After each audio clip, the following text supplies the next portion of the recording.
Саламатсызбы көрермен, қалай панкреатитті дәрісіз емдеуге болады? Бүгінгі видеом осы сұраққа жауап болмақ. Алдымен денсаулыққа пайдалы видеоларымды өткізіп алмас үшін каналыма тіркеліп лайк басуды ұмытпаңыз. Ескерту: кез келген халық емін қолданбас бұрын дәрігеріңізбен кеңесіңіз.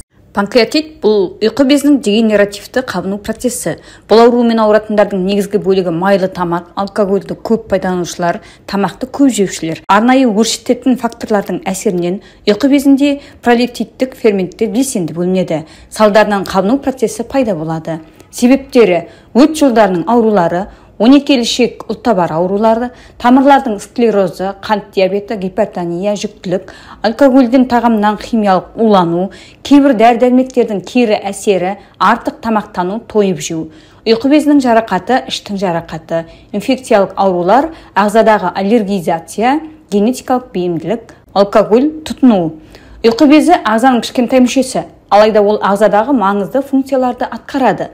Соның бірі ас қорытатын ферменттердің бөлінуі мен инсулиннің бөлуі. Инсулиннің бөлінуі бұзылған жағдайда қант диабеті ауруы пайда болады. Өткір панкреатиттің симптомдары қатты уланудың симптомдарына ұқсайды. Қабыну кезінде ұйқы безі бөлінетін ферменттер ұйқы безінде немесе түтікшелерінде тұрып қалады. Бұл безді зақымдайды, қанға түскен жағдайда жалпы улану, интоксикация симптомын туғызады. Ауырсыну: панкреатиттегі ең айқын симптом науқас ауырсынуды бұрап немесе сыздап ауырту сияқты сипаттайды. Уақытылы медициналық көмек көрсетіліп, ауырсынуды баспаса, науқаста ауырсыну шоғы болуы мүмкін. Ауырсыну асқазан ортасында, оң жақ қабырға астында болады. Ұйқы безінің зақымданған орны ауырсынады. Ұйқы безі түгел зақымданған болса, құрсаулап ауырады. Дене қызуының көтерілуі мен қан қысымының ауытқуы.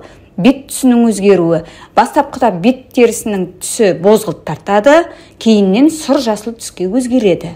Ықылық, жүрек айну, сонымен қатар ауыз кебу, кекіру симптомдарда мазалайды.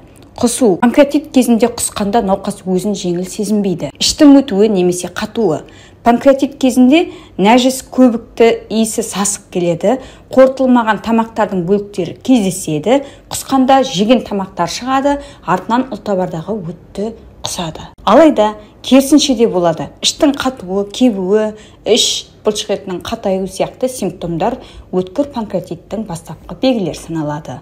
Ентігу: науқаста үздіксіз ентігу, жабысқақ тер мазалайды, тілге сары кілеге қонады. Іш терісінің түсінің өзгеруі, терінің көз ағының сарғаюы. Дәріханада прополистің 10% тұнбасын алыңыз.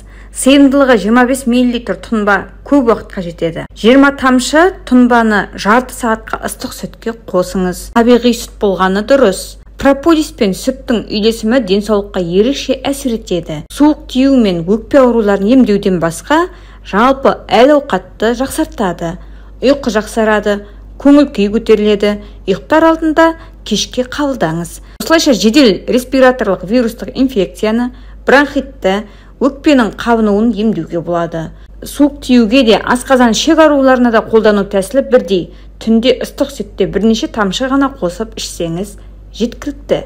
Бүгінгі видеом осындай. Видео ұнаса лайк басып пікір жазуды және достарыңызбен бөлісуді ұмытпаңыз. Денсаулығыңыз, байлығыңызды бағалаңыз.